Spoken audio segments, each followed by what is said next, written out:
Okay, sorry. I recorded a video to see how I looked from my sides. Just because I don't like my hair today. I used to always have it up in a ponytail.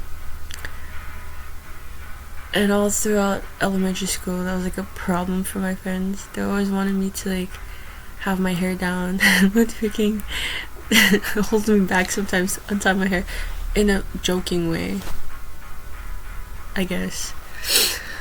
But yeah, I just don't like having pin straight hair, like hair that goes to, that doesn't have volume. I just put like some molding clay in it, so it doesn't look that bad. But when it's like pinned straight down, it annoys me. I don't know, I just don't like it. I like a messier look, I guess. I'm trying to study for my humanities midterm. That's in like an hour. I should probably leave and go to school. It's about subjectivism, objectivism, and like utilitarianism, and a bit of deontology from Kant. So I'm trying to explain it. I have like a few minutes before I should go take the bus. But okay, from what I understood is that there's two branches of subjectivism, which is which is popular relativism or cultural relativism, which is basically when I know what they are, but I'm not able to form a proper explanation.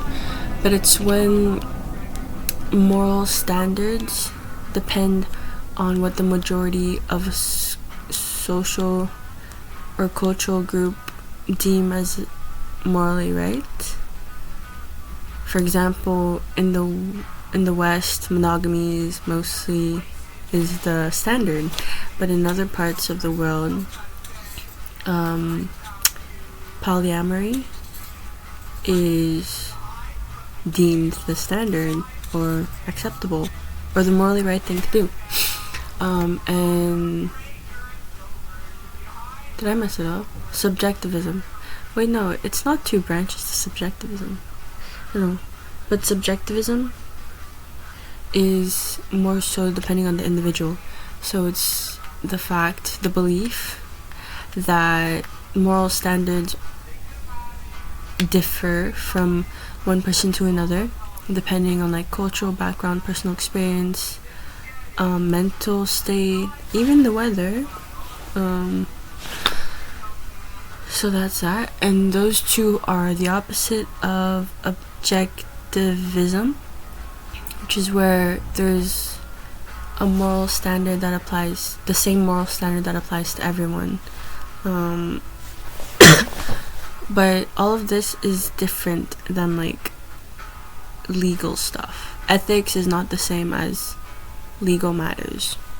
Ethics is things considering abortion, the death penalty, marriage, moral dilemmas like that.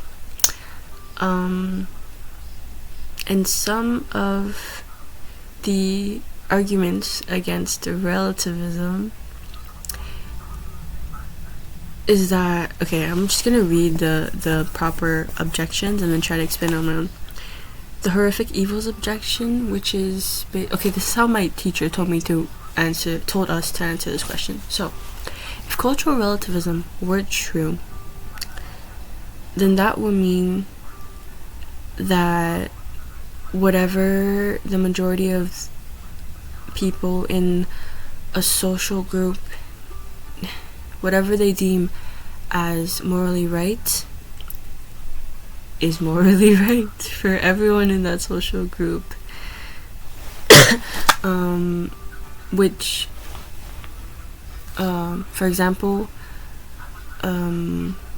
Nazi Germany, when a lot of the population were convinced by Hitler that Jews were the cause of their problems and that they should be exterminated.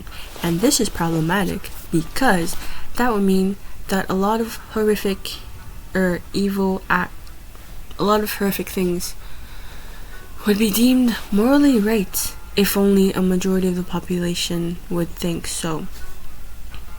And then we have the reformer objections.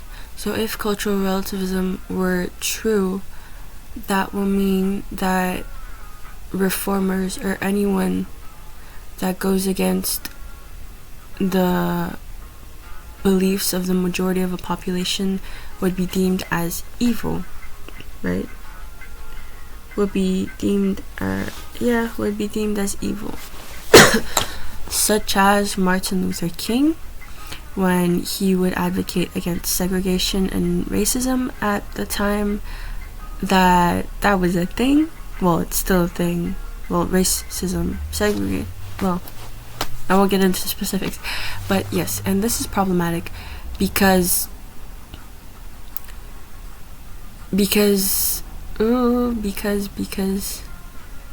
problematic because then people who are wanting to create change and stand up for what is right are deemed as evil, when in reality, in most cases, they are fighting for what is right. See, I can't probably forward, but whatever. Let's just hope I just pass. That's all I want to do. Pass. And then we have the moral progress objection. So if this one I really don't know how to formulate, but if cultural relativism were true, that would mean that moral progress or change in a society is not possible. Meaning that because cultural relativism states that what is morally right is what the majority of the population believe is right, then there's just no room for change. And this is problematic because it's the teacher's formulation that kind of messes me over. And this is problematic because there should be room for change. That's probably not the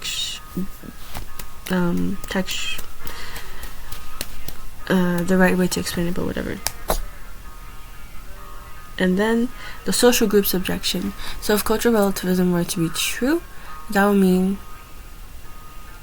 that whatever cultural group you belong to is whatever moral standards you should have.